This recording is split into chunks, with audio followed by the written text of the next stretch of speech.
L'environnement, je pense que ça commence par l'éducation, surtout lorsqu'il s'agit de la jeunesse. Il faut savoir de quoi on parle en quelque sorte.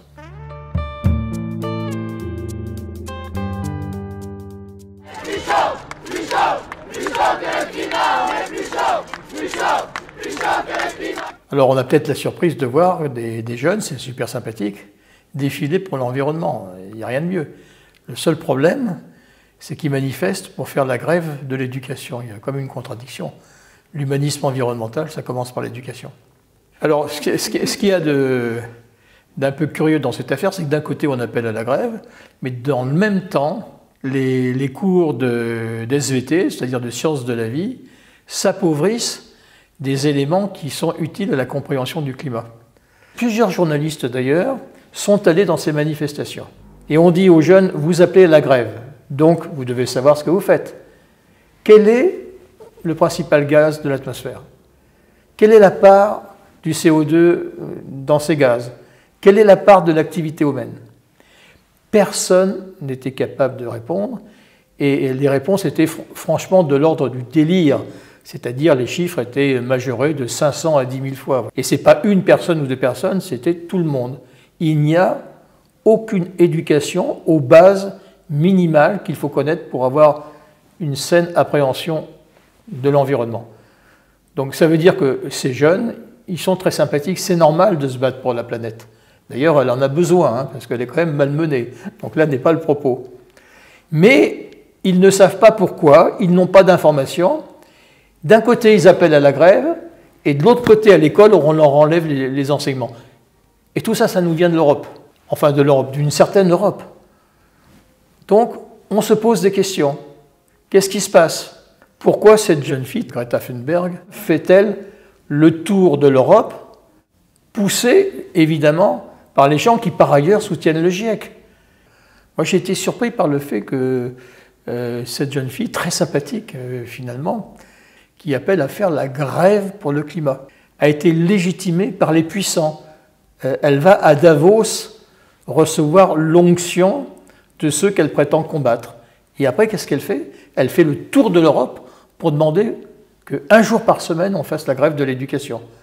D'un côté, la grève, de l'autre côté, la disparition d'un certain nombre d'enseignements nécessaires, et on voit l'européanisation et parfois même l'internationalisation de ce genre de mouvement. L'internationalisation de la disparition de certains enseignements de l'école. Donc c'est quand même normal que des écologistes sincères qui militent depuis des années et des années, comme nous demandions s'il n'y a pas... On n'est pas complotistes, évidemment. Mais comment se fait-il que ces mouvements soient conjoints? Comment se fait-il surtout que personne dans les médias ne dénonce cette convergence? Ils veulent qu'on marche, mais en réalité, ils nous font marcher. Mais à l'école, dans les enseignements SVT, alors qu'il y a eu la COP24, et que la COP24, par exemple, nous parle de BECCS, c'est-à-dire de bio-industrie, est-ce qu'on explique aux élèves ce qu'est la bio-industrie? Est-ce qu'on leur explique que ça consiste à cultiver des arbres pour les brûler et de capter le carbone de manière extrêmement incertaine? Est-ce qu'on leur a jamais parlé, par exemple, de géo-ingénierie? Quand on fait un sondage dans la rue, géo-ingénierie, je ne connais pas. On commence à en avoir une vague idée parce que TF1 en a parlé une fois aux 20h. Mais ça devrait quand même faire partie de l'enseignement de base, puisque c'est dans les recommandations essentielles de la COP. Or, c'est important que soit les médias, soit dans l'enseignement des sciences de la vie, on explique ce qu'est cette bio-industrie. Je ne parle même pas de la géo-ingénierie, des particules qui sont émises par les traînées d'avion.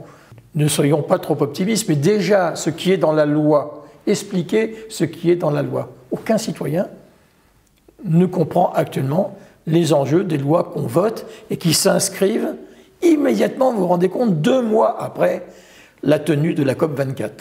Alors on dit, la COP24, ça a été un grand échec, oui, sauf que le gouvernement met en application 2 mois après.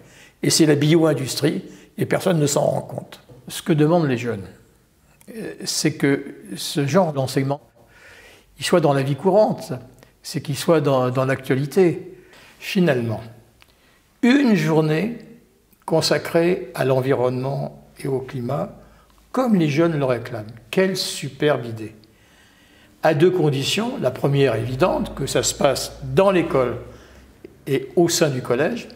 Mais deuxième condition surtout, que les jeunes prennent leurs responsabilités, fassent preuve de leur créativité, on peut leur faire confiance, organisent des ateliers sans se laisser influencer par le prêt-à-porter des officines officielles. Il y a suffisamment d'informations indépendantes sur Internet.